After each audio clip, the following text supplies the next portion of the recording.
What's up, guys? In today's episode, we are talking about the top 10 mistakes that many online entrepreneurs are making that are preventing them from closing the sale and putting money in the bank. My name is Jen Casey. I am a business strategy coach, and I work with online entrepreneurs, specifically those in the health and wellness field, turn their social media into sales. Sales is one of my favorite things to talk about because without a sale, you don't really have a business, or you don't have a business.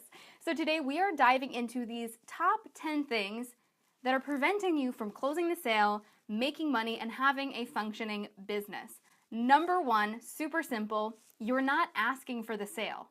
This seems really obvious, but I can't tell you how many people are afraid to ask for the sale. If you're not asking, no one knows that you're selling anything. And if no one knows you're selling anything, no one is buying, and you are not making money. Now, a lot of people will do this in the form of they'll post about it and kind of promote whatever they're doing, and they'll technically make the ask, but they'll make the ask in a post, and then they run away, and then they wait. They wait for people to come to them. This is something that's really common. So guys, if you are not getting any sales in your business, you've got to get out there and start making the ask. Number two, you think your product is too expensive.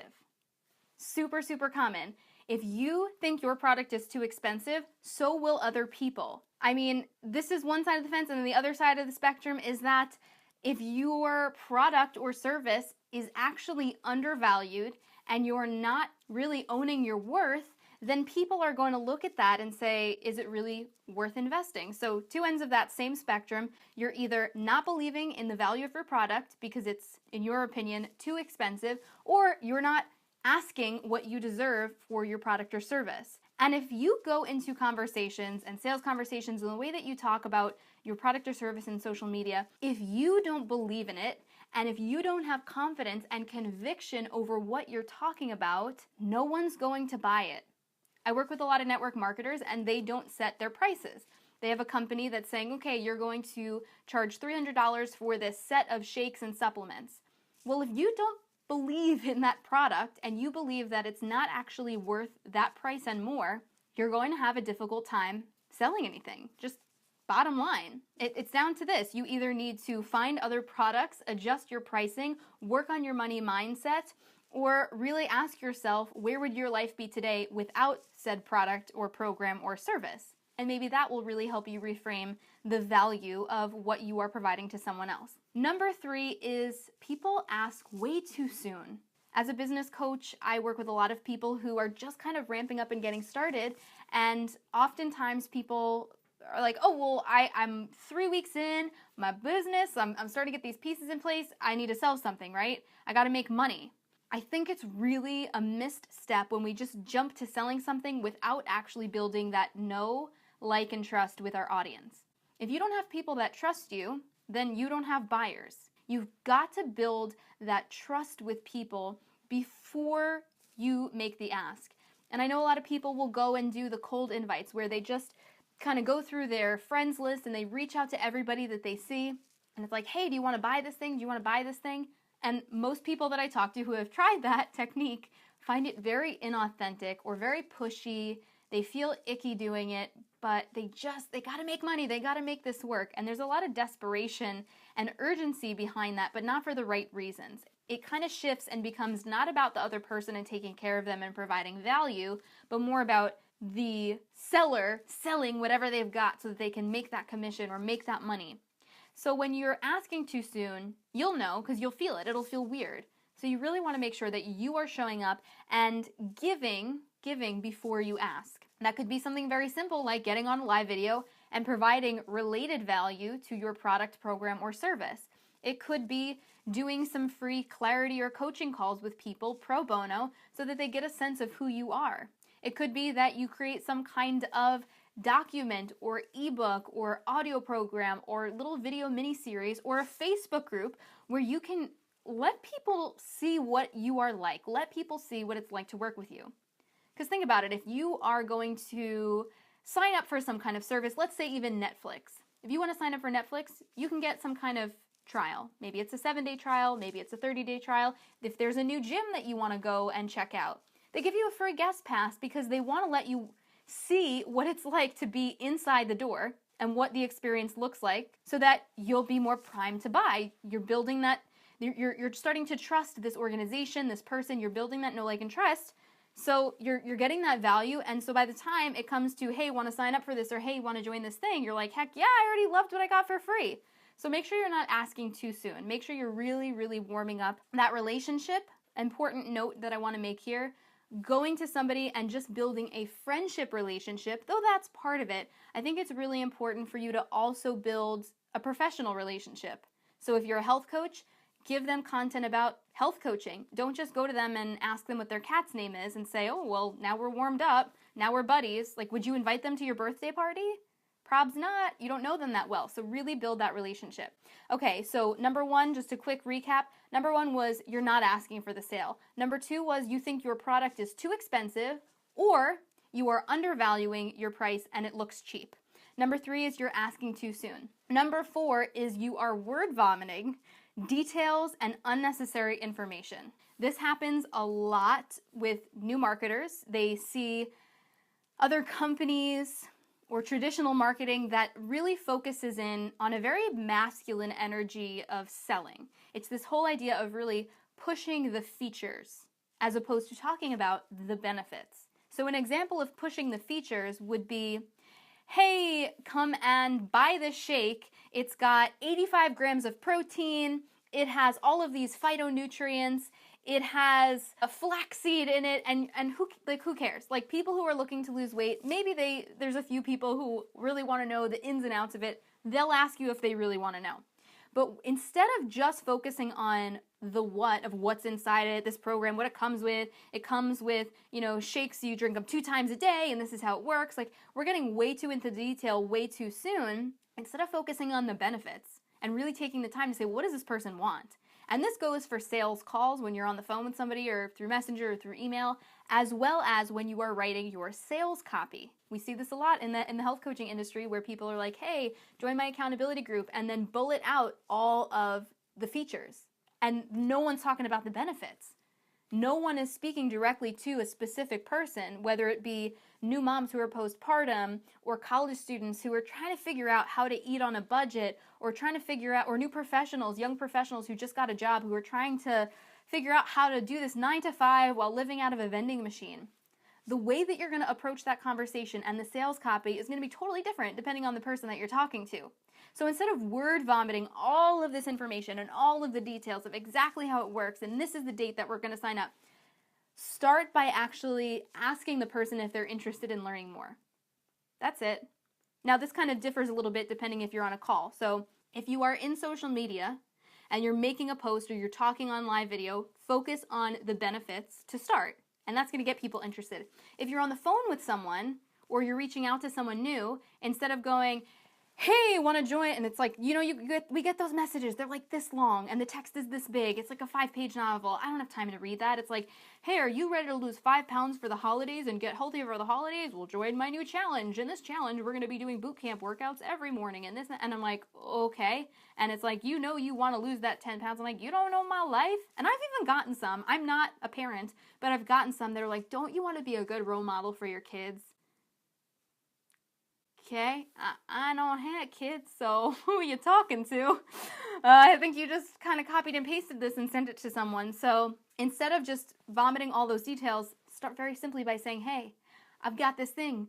I see that you've been showing me some love on my social media platforms, on that video. I know that you wrote that you thought that this looked great, that person, you were cheering them on in that testimonial picture that I posted. I don't know if this would interest you, but I'm offering one-on-one coaching. Is that something you'd like to talk more about? That's it. You present the offer. You make the ask. It's that simple. And then if they say, yeah, I'm interested in learning more, great. Well, let's set up a time to jump on a quick call and talk. We're overcomplicating this. We're making it seem really scary because we're not actually taking the time to do one step at a time, one thing at a time. So no more word vomiting details and information, only focusing on the features. Really get into the benefits if you are going to make those long-winded posts presenting your offer to the world. Number 5, you are giving people too many options. You are giving people too many options, and it is freaking overwhelming. And this goes across the board. Obviously, in network marketing companies, they have a vast amount of programs or supplements and different ways that you can mix different things together to get this result or that result, and which should I start with, and I should take this for energy and this for my bones. And then we've got people who are like, I've got 6 ebooks that you can check out and 4 different programs that you can join. This is a 6-week, this is an 8-week, this is a 14-week, this one's about belly fat, this one's about how to grow your butt, and it's like, whoa. When I come to your website or begin a conversation with you, I want to have a good customer experience. I want to know exactly where I should be led. So there's some people, you'll go to their website and they've got like 11 different options. And I'm like, why do they have 11 different ebooks? I'm so confused. I'm overwhelmed by this. And so instead of taking the time to go and read through what all of these things are, I'm just going to leave. I'm just going to leave because it's too much work. That's the reality. If it's too much work and you're making it too hard for your potential customers, they're not going to stick around. Especially for those of you in health and fitness, people approaching weight loss and health, that can be a really scary thing. That could be really intimidating. So it's already taking them this big step to even put themselves out there, to even say, I think I'm ready. I'm scared. This might be overwhelming. This might be hard, but I'm going to do it. And then they get 11 different ebooks to choose from, and they're like, I knew it, this was too hard, not today. Really take a look at the way that you have your content structured out so that you're really presenting a really well-formatted base of information so that it makes it easy for them to choose. If they go to your website or when you're on a call, do an intake, ask the right questions, go really deep so that by the end of the call, you know exactly which product or program is the one that they need. And give them no more than 2 options. This is one price point, this is slightly higher price point. These are the 2 options. These are the 2 things that I think would work really well for you. Which would you prefer? Make it easy. Make it easy for people. Number 6 sales mistake. People do not have a follow-up system or a tracking system for the people that they are having conversations with. So they're going through all of this work, going through their news feed, connecting with the people who are interacting on their social media platforms. They're engaging with them. They're having these great conversations, and then they forgot. Or the person said, yeah, I would love to chat next week when I get home from the Bahamas and join your next wave of one-on-one clients and really get in and go all in. And you're like, cool, I'm going to talk to you then. Well, you wrote it on a random Post-it note that's like the dog ate it, or it's like in some loose leaf binder that's like on top of a whole other pile of binders of names that you have. I know for a lot of you who are in the early stages, you might not have that many clients to keep track of, and that might be fine because you're a pen to paper gal. I get it. I like writing down the names. That helps me too. But eventually you got to transfer it to some kind of online system, whether it be Excel. There's a lot of different ones. I personally love using Asana. It's ASANA, little plug for them. Free service, really, really simple. A lot of cool different ways that you can use it. So I've kind of created my own system that Angie and I use for keeping track of all of our customers and clients and people who we're coaching. Otherwise, it would become a mess. It would become a mess, and we wouldn't be able to provide real customer service for the people who we want to honor. So it's really important for you to make sure that you have a system of keeping track of people. Because when they start falling through the cracks, you're just wasting time and burning bridges. If you tell somebody that you're going to follow up with them on a Thursday at 5 o'clock and they don't hear from you for another 6 weeks and you go, oh, hey, sorry, did you still want to do that group? You've lost them. You've lost them because what you've already told them is, I'm not organized. I'm not going to follow up with you and hold you accountable in a timely manner. And 90% of the time, the people who are looking for some kind of health and fitness help are people who need accountability, who need you to show up for them. So you've got to really treat the whole sales conversation, every interaction that you have with potential clients, as if they're already a client before they ever hit any kind of purchase button. You've got to treat them with respect and honor them because they are going to be a future client if you take good care of them. That has to happen first. That know, like, and trust, emphasis on the trust, has to happen first. Don't have no tracking system over here because that's just going to create a hot mess. And then, P.S., when you start to grow your business and grow your team, I used to say to people a lot, I'm like, all right, you don't have a system in place. You know you're not organized, and you're like, well, I'll start to get more organized when I get more people. Let's think about that for a sec. There's the logic. I get it, guys. I get it. But honestly, If you're waiting to get more people, I'm like, all right, cool. You want to wait to get more people before you get organized and get an online system. What would you do if, best case scenario, your business blows up and you have 200 people who want to work with you tomorrow, inboxing and messaging you and emailing you? What are you going to do? How are you going to keep track of all of these people? Most people are like, oh shit, I guess I can't. I guess I need a system. And I'm like, yeah, you do. Because you got to show up. This is your freaking business. This is your business, man. So you got to show up for people. I don't care if you're doing it as a hobby right now. If you want it to be a high level, functioning, legitimate business, you've got to start putting those pieces in place now. From the bottom. You got to build it one brick at a time. So have that follow-up system. When you start building a team and you get a virtual assistant or a bookkeeper or somebody to answer your emails, and they don't know what to tell people and you don't have system in place and they don't know where to store those names or how to organize them, you're going to have to create a system eventually, is my point, if you actually want to grow this thing to scale. So the time is now. Okay, number 7 is you're not closing the sale. You're doing all of this front-end work. Your attraction marketing is on point. You're doing these amazing promos. You're running Facebook ads. Like everything is like, you're doing amazing live videos. And you're getting people on calls, you're doing clarity calls, you got discovery calls rolling through where you're talking to people about your one-on-one coaching or your group coaching or your network marketing product, and they're like, wow, I'm so excited, I love it, yeah, this sounds great. And then you're like, what the heck do I say? How do I close the sale? How do I ask for the sale? How do I get them to sign up? And you're like, all right, well, I guess I'll just send you the link, and you leave it. And guess what happens?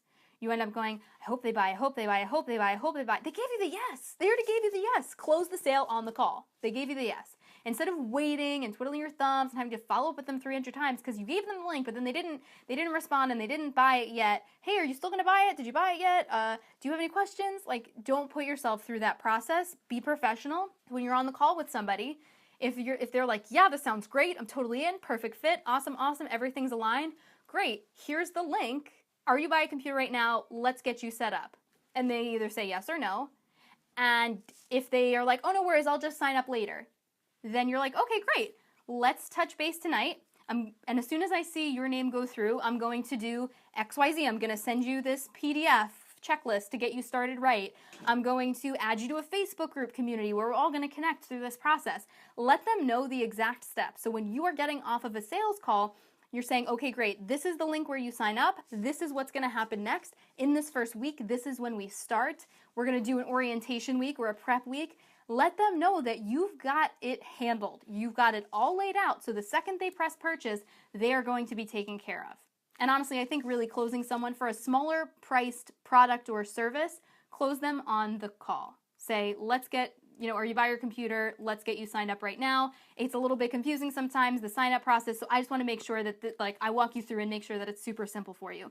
Especially in network marketing, some of those websites are freaking outdated, like, whoa. So if you send someone to one of those and you give them 11 steps to follow and you're not on the phone with them, they're going to get lost, they're going to buy the wrong thing, they're going to stop doing it because they're going to get distracted.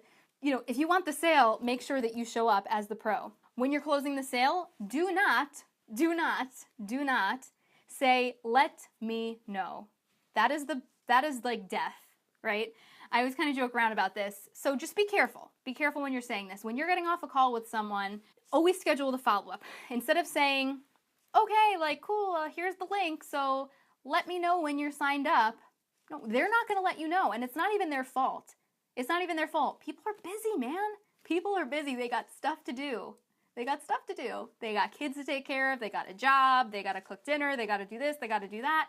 Got to do the laundry. They're not going to remember to let you know. And sometimes they're not even going to remember to sign up. They're like, I'll do it tomorrow. I'll do tomorrow. So instead of let me know, say, okay, great, here's this. Instead of let me know, you schedule a follow-up and say, great, let's touch base tonight. Or if they're like, I don't know if this is the right fit for me, I'm not sure yet, say, okay, great, chat with your husband, do what you need to do. Let's talk on Thursday night at 5 o'clock. I'm going to shoot you over a message. I'm going to give you a phone call, and we can discuss any other further questions that you might have.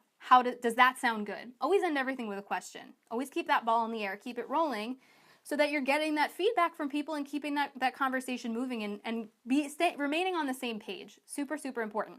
Okay, so number 8 is a lot of people, instead of talking to the person who's purchasing the product, they're talking about the product.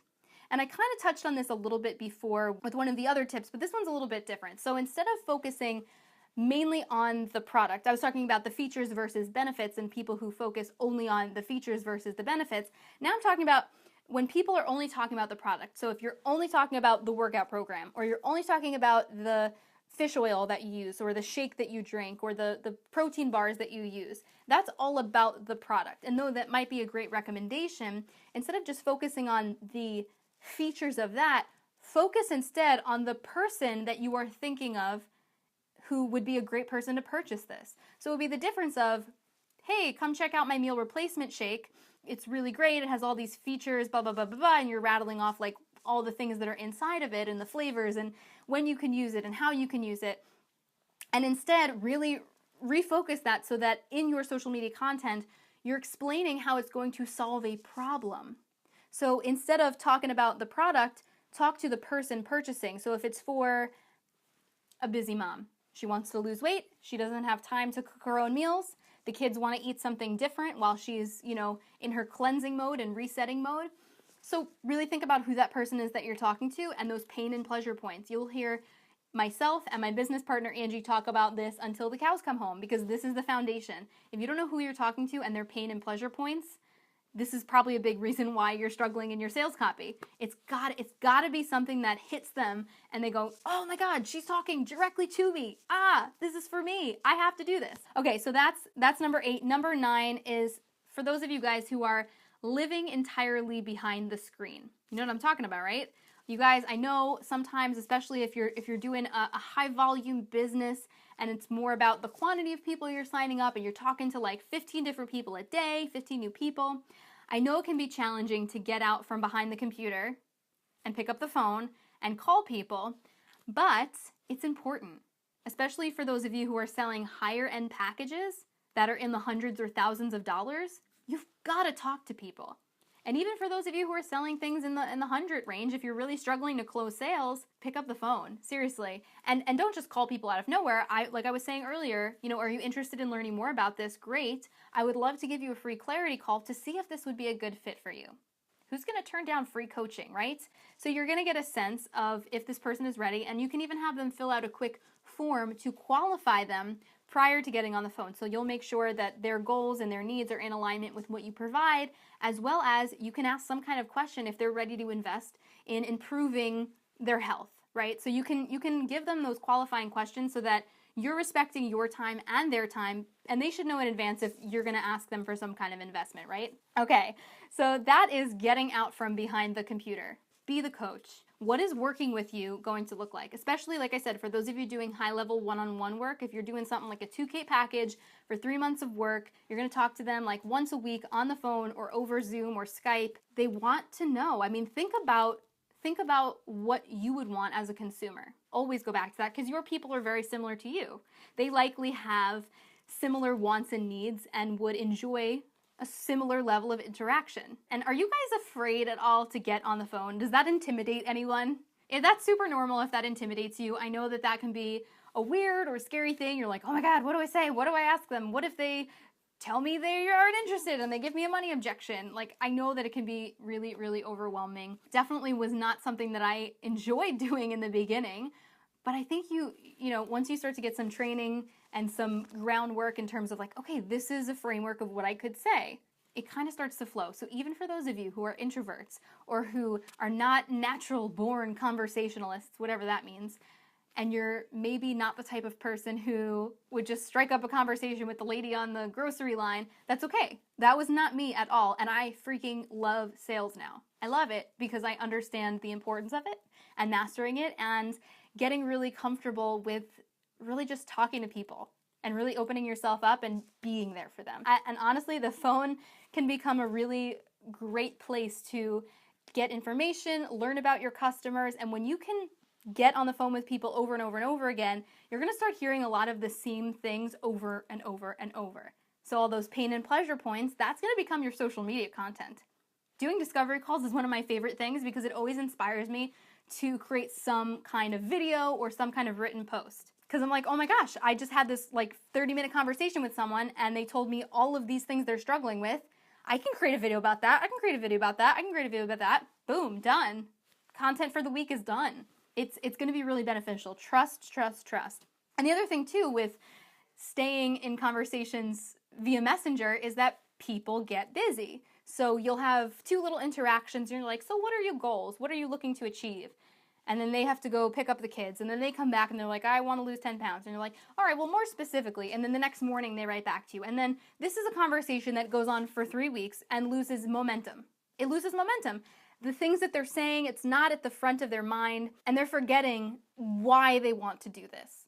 I think it's really important to do it in a really compact time frame, because you're creating that emotional, you're digging up all that emotional stuff around why they need to do it now. You're helping them create that sense of urgency to make an empowered change. And if you wait too long, that kind of starts to dissipate a little bit. So really important to have that phone conversation, or at least have a 30-minute conversation with them via Messenger or whatever, so that you're getting that done more quickly. So that's number 9. And then number 10 is when you're on a sales call, it's really, really, really, really important to make sure that you're doing a good job listening, asking the right questions, but at the end, before you are, saying, okay, well, do you think this is a good fit? You have to really take the challenges and problems that they've presented, based on the questions you've asked, the problems and challenges that they've presented, and tie it into your solution. You have to take their challenges and their problems and tie it into your solution. So for example, if you're going to give them some kind of fitness program, you might know all about the details of the program, and you might understand why it would be the perfect fit for them, but they don't know that. For example, let's say they want to do something really low impact, they just had a baby, their C-section scar is still healing, they were on bed rest, they're still really swollen, they're still nursing, and they had a really rough pregnancy and they're not feeling well, but they're finally in a place where okay, I'm ready to ease into it. You might have the perfect nutritional and fitness solution for them. But at the end of the call, before you make that sale, before you say, I've got the perfect fit for you, say, what I'm hearing you say is that you're really struggling with this, and this. Did I miss anything? Is that what I'm hearing? Is there anything else that you wanted to share with me that we didn't talk about already? And usually they're like, wow, no, you nailed it. If you can summarize what people said to you, that's really powerful. And say, based on everything that you shared and all of the things that you're really looking for support and help with in your health and fitness, I have this program that I think would be a great fit for you. And if you haven't already gone over with them exactly what's inside, give them a quick rundown of everything that's inside. Like, okay, well, have you looked it over? Yes or no? Great, let's just go over it really quickly. So you're going to get, these 5 yoga workouts that I filmed. They're really perfect for moms who are struggling to get back that baby weight. Maybe they've gotten some, muscle or abdominal issues that are going on post-baby, and all of that is slowly healing back together. So it's really going to help you rebuild the strength of your core. And you'll also get, and so now we're explaining why we're connecting the things that they wanted, the pain points, with the product and how it's going to help them solve that problem. And say, I know that you really wanted to rebuild your core strength, and so this is really going to help you. It's specifically made for moms with this issue, and it's going to help you rebuild that core strength so that you can start sitting up with more ease and walking around with more ease and really starting to rebuild your strength, right? So you're going to go through that process and help them outline exactly why it's the perfect fit. And then you're able to say, does this sound like something you want to do? Are you ready to get started? And then they give you the yes. And then I said, like earlier I was saying, and then you close the sale with them right there.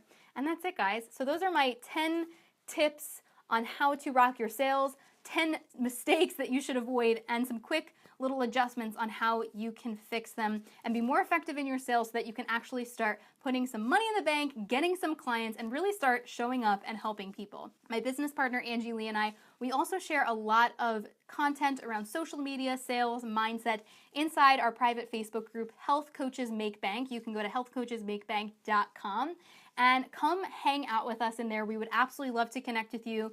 We love engaging with our audience. We'll occasionally run some fun challenges, live video challenges, and really give you guys some nice workshop materials so that you can start making some big moves in your business. If this was powerful, guys, don't forget, share it with a friend, share it with a fellow network marketer or entrepreneurial friend. That is what I have for you guys. Thank you so much, and I will see you soon. Bye.